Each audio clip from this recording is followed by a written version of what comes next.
Krystal, what are you taking a look at? Well, guys, you might recall when we interviewed Jon Stewart in the early days of Russia's war in Ukraine, he told us he was really impressed with the media's coverage of the war. He actually held it up as an example of the best of cable news and what it should strive for all the time as a way of arguing that cable news could be done well if only the individuals involved decided to make better choices.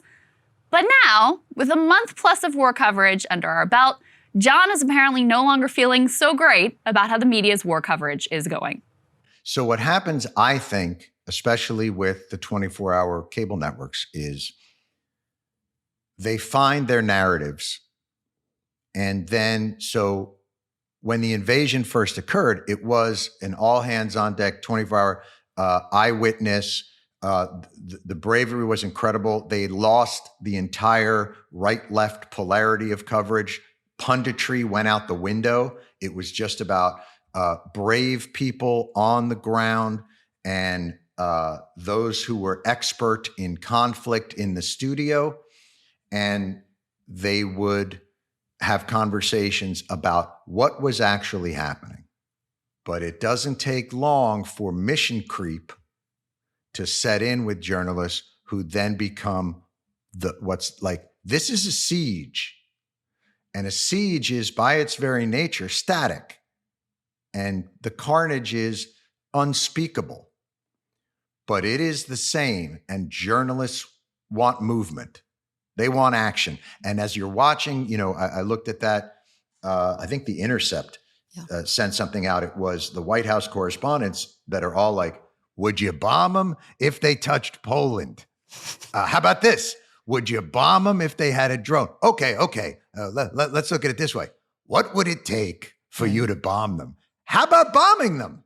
We have a question for you. Bombs. What about those? That's the part where you realize they're trapped in a business model that creates news as narratives. As it's one thing to tell stories, it's another thing to direct them and to start to try and shape them. And that's what I'm starting to see. Yeah. But here's the thing that's fucked up in my mind. There ain't a lot of questions about peace. Right. There ain't a lot of questions about what would it take to de-escalate this situation. That's exactly right. And how could we possibly do that? And are there other conflicts in the world that we've ignored that create this? It's all about the action. And I disagree slightly with the idea that they're dispassionate, because I'll tell you, underneath it all, they know this is where careers are made. They know this is where careers are made, and that is so true. There is a lot to unpack here. First of all, I think he makes a good point about the early days of coverage versus as a story unfolds and partisan lines harden. It actually reminds me somewhat of the early days of COVID before we had all these weird ideological views of masks and vaccines and certain treatments and lockdowns and the very seriousness of the disease itself. The COVID coverage before that time in the very earlier days, it actually was better. One might even say useful. Sure, there were still all the same problems of cable news, the limitations of the format, the drive towards sensationalism and outrage, but this was a moment when the sheer level of resources and access probably made the product net beneficial at a time when we were all just trying to figure out what the hell was going on. That phase, though, of course, it did not last long. Now, I don't give cable news quite the same benefit of the doubt when it comes to war coverage, but in general, the point that any initial factual reporting quickly curdles into partisan point scoring is a very good one. Jon then makes an even more important point, which is that media not only wants to support the narratives that are convenient for their team, they also want to create outcomes that are good for their ratings, and that is very dangerous. Jon believes that this can be changed, that cable news denizens can simply make different choices and create better outcomes. This, sadly, in my opinion, is complete folly. There's a reason the product is what it is. They've got 24 hours to fill. They've got corporate advertisers to attract. They've got politicians to flatter. They've got shareholders to enrich. It's not that most cable news hosts and producers simply don't care at all about the public good. It's just that it's maybe like 19th or 20th on the list of priorities to consider when running their networks.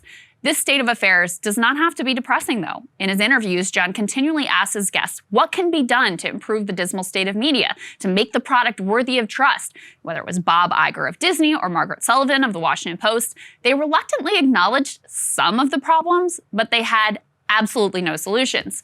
And that's because the answers are never going to come from the mainstream profit-driven corporate-backed media. It's just not possible for them to admit their own failures. But there's a much easier project that we could all sink our teeth into, and that is to make cable news completely irrelevant. These outlets are truly legacy products, relics from a bygone era, attempting with increasing desperation to hold on to their power and purchase with an increasingly distrusting populace.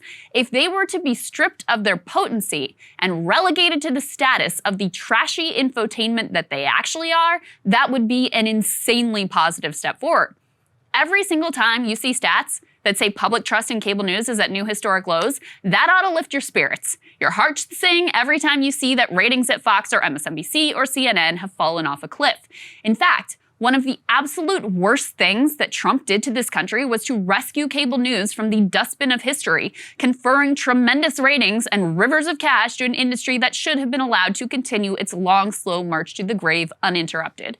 Because the truth is, the alternatives with actually useful and intelligent information that we would wish for our nation, they really already exist. We act like it's so impossible to create a media system with quality information. But as the Ukraine war has unfolded, I've been able to listen to historians and economists, military analysts in long form, laying out the relevant stakes, the relevant history, considering challenging issues with nuance, going in depth on matters of profound significance. These far more substantive, one might say nutritious products, often find significant audiences and truly do a service in helping us understand the world and gather more clarity about events as they are happening. That should be celebrated, not erased or dismissed. You can, of course, do your part by supporting the independent creators who are doing this kind of work and those journalists who are actually chasing stories that hold power to account. But that is not enough. Cable news, it's got to be destroyed, because as long as it's playing in the halls of Congress, as long as Ted Cruz, for example, is prepping his SCOTUS confirmation questions based on what is going to get him on Tucker that night, the tired and destructive cable news networks will set the elite agenda. Listen, alternative media isn't perfect. Lord knows there are plenty of charlatans and grifters who are nakedly pursuing political agenda, committed to dehumanizing their opponents, actively selling out to corporate America. But I will take the breadth and scope and variety of the alternative media ecosystem every single day. Cable news has a stranglehold on elite political discourse, but it requires all of us to maintain its relevance. Let's starve it of oxygen and be part of elevating the truly beneficial media that is being created right now and which also already exists. And I think this is appropriate given that CNN Plus is launching today. Launching today. Hey guys, thanks so much for watching. That's right. Just as a reminder, you can become a premium subscriber today. Watch the full show completely uncut, our reactions to each other's monologues. You get to listen to it. You get to ask us questions, all that good stuff. Link is right there in the description or at breakingpoints.com. Best of all, great way to say screw you to the mainstream media.